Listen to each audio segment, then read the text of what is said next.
So potential energy of the spring, यानी spring में उसके कॉन्फ़िगरेशन की वजह से जो एनर्जी डेवलप होती है वो हम फाइंड करेंगे। तो सपोज मेरे पास एक मासलेस स्प्रिंग है, हम जो स्प्रिंग लेके चल रहे हैं उसका मास हम क्या लेके चल रहे हैं कि मासलेस है।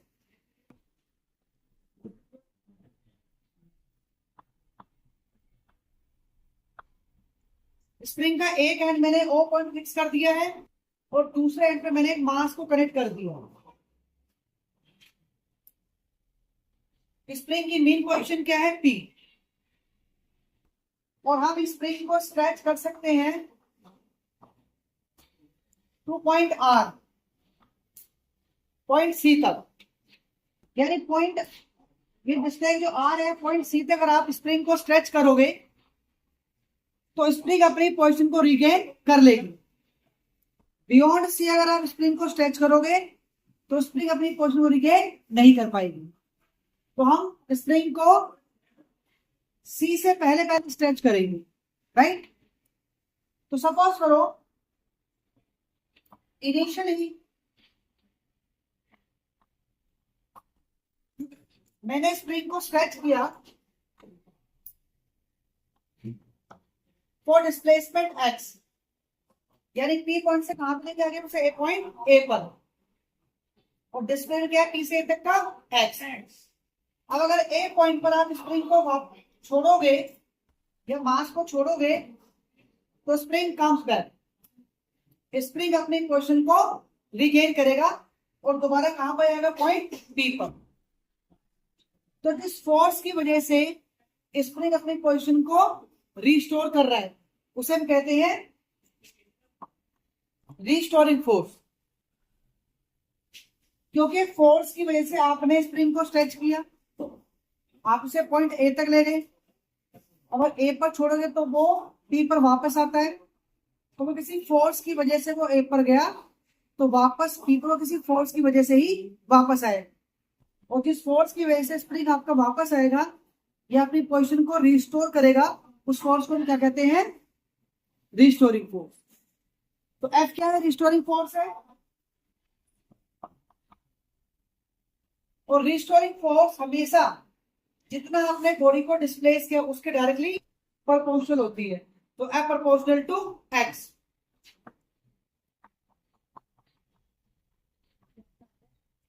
और इसको हम लिख सकते हैं F is equal to minus K X. माइनस का इंडिकेट कर रहा है कि एक्स आपका एफ के अपोजिट है, और के यहां पर क्या है बेटा, स्प्रिंग कांस्टेंट, के को कहते हैं स्प्रिंग कांस्टेंट, जो हर स्प्रिंग के लिए अलग अलग होता है। तो ये हमारे पास इक्वेशन फर्स्ट आ गई, F is equal to minus K X. अब आपने क्या किया,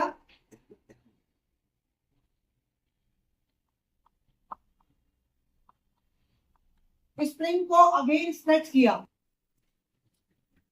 और ए से हम कहां पे लेके आ गए उसे, पॉइंट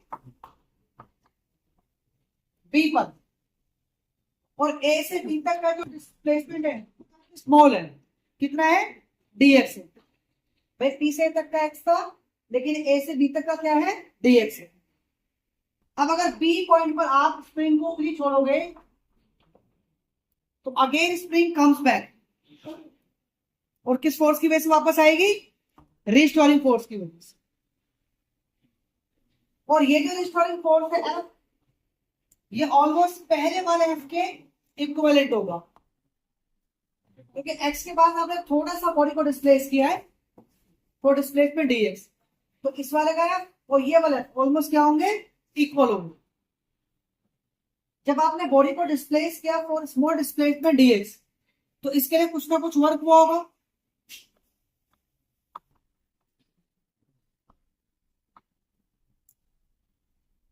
तो स्मॉल डिस्प्लेसमेंट के लिए स्मॉल वर्क। अब यहाँ पे थीटा क्या हो जाएगा भाई, एफ और डीएक्स दोनों कैसे हैं, अपोजिट, तो एंगल कितना हो गया, 180। तो स्मॉल वर्क अबाउट प्लस आ गया माइनस एफ डीएक्स, और एफ की वैल्यू क्या है, के एक्स, तो ये हो गया के एक्स डीएक्स। ये आपके पास आ गया स्मॉल वर्क।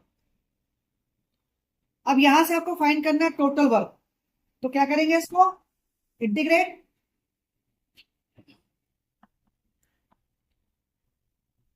और लिमिट लोगे 0 से r।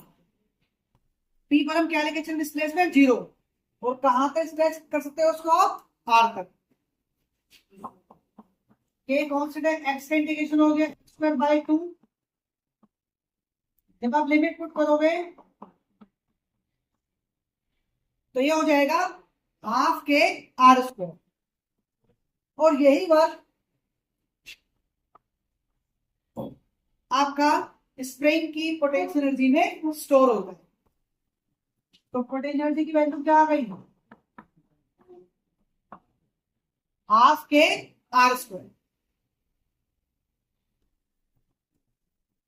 ये आपकी पोटेंशियल एनर्जी आ गई, जहां पे के स्प्रिंग कांस्टेंट हो गया और आर हो गया आपका डिस्प्लेसमेंट।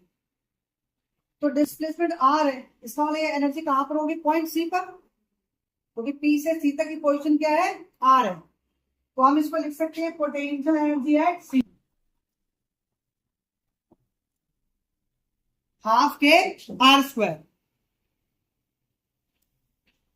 अब अगर आप पोटेंशियल एनर्जी निकालोगे पॉइंट ए पर,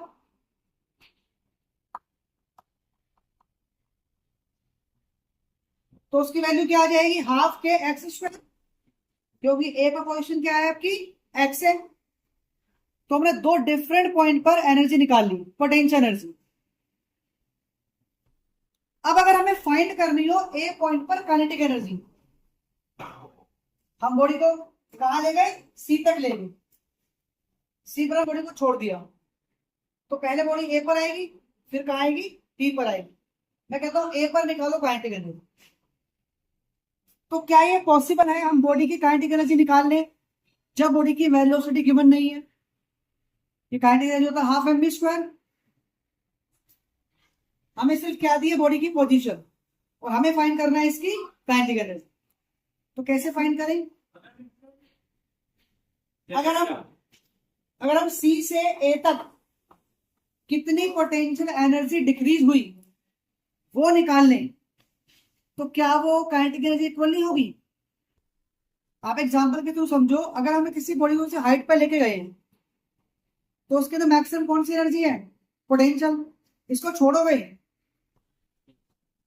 तो हाइट कम हो जाएगी, यानी पोटेंशियल एनर्जी क्या होगी, डिक्रीज होगी। कौन सी एनर्जी बढ़ेगी, क्योंकि बॉडी की वेलोसिटी इंक्रीज हुई हो। हाईएस्ट पॉइंट वेलोसिटी क्या होती है, 0। तो बॉडी को ड्रॉप करने पर वेलोसिटी इंक्रीज हुई, इसका मतलब काइनेटिक एनर्जी इंक्रीज हुआ। तो जितना पोटेंशियल एनर्जी आपका डिक्रीज हुआ उतना काइनेटिक एनर्जी क्या हुआ, इंक्रीज हुआ, क्योंकि एनर्जी आपकी कन्वर्ट हो रही है पोटेंशियल टू काइनेटिक। तो अगर हमें ए पॉइंट पर निकालनी कितनी काइनेटिक एनर्जी है, तो सी से ए तक कितनी पोटेंशियल एनर्जी डिक्रीज हुई वो निकाल लो, वो आपकी क्या निकल जाएगी, ए पर काइनेटिक एनर्जी। तो काइनेटिक एनर्जी एट ए,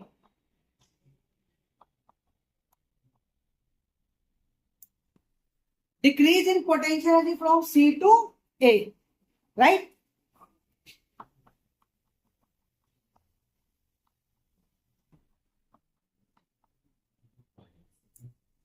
ये हमारे पास आ गई काइनेटिक एनर्जी एट ए। तो ये potential energy at A, this is kinetic energy at A. तो अगर ए पॉइंट पर मैं टोटल एनर्जी निकालता हूं तो दोनों का सम हो जाएगा। दोनों का सम करोगे तो क्या आएगा, के² कट जाएगा, तो क्या आ जाएगा, हाफ के r²। तो ये ए पॉइंट पर टोटल एनर्जी आ गई। और जैसे हम जानते हैं कि एनर्जी ऑलवेज कंजर्व, तो किसी भी पॉइंट पर निकाले हम, चाहे ए पे निकाले सी पे निकाले, total energy comes out to be same. ये हमेशा पॉइंट पे क्या आएगी, सेम आएगा। अब इसी बात को हमने ग्राफिकली कैसे बताया,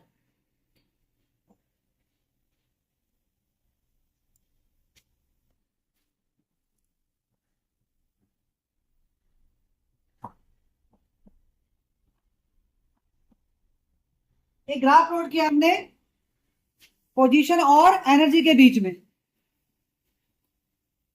काइनेटिक एनर्जी हो, टोटल एनर्जी हो, पोटेंशियल हो, दोनों में वेरिएबल की डिग्री क्या है?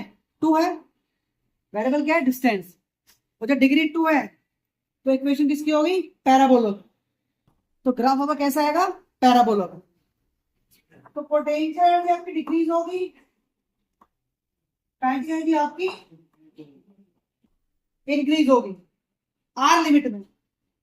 उसके बाद ग्राफ आपका रिवर्स हो जाएगा इस तरह से, पोटेंशियल डिक्रीज हो रही है, काइनेटिक एनर्जी आपकी इंक्रीज हो रही है। तो इस ग्राफ में टोटल एनर्जी कहां पर आ गई? ये आपकी टोटल एनर्जी, क्योंकि टोटल एनर्जी हर पॉइंट पे क्या रहेगी? सेम रहेगी। आप कहीं भी निकाल लो भाई, यहाँ इस पॉइंट पे निकालो, इस पॉइंट पे निकालो, इस पॉइंट पे निकालो, कहीं भी निकाल लो, डिस्टेंस आप कुछ भी लो, total energy comes out to be same. ये तो बता रहे थे हम कि total energy always remain constant. तो अगर हमें सिर्फ पोटेंशियल एनर्जी निकालनी पे स्प्रिंग की, तो फॉर्मूला क्या है? हाफ के स्क्वायर ऑफ पोजीशन। बट अगर सेम हमें अगर स्प्रिंग के अंदर डिफरेंट एनर्जी को शो करना हो तो हम काइनेटिक एनर्जी शो कर सकते हैं, टोटल एनर्जी शो कर सकते हैं, और उनको ग्राफिकली भी रिप्रेजेंट कर सकते हैं। क्लियर है?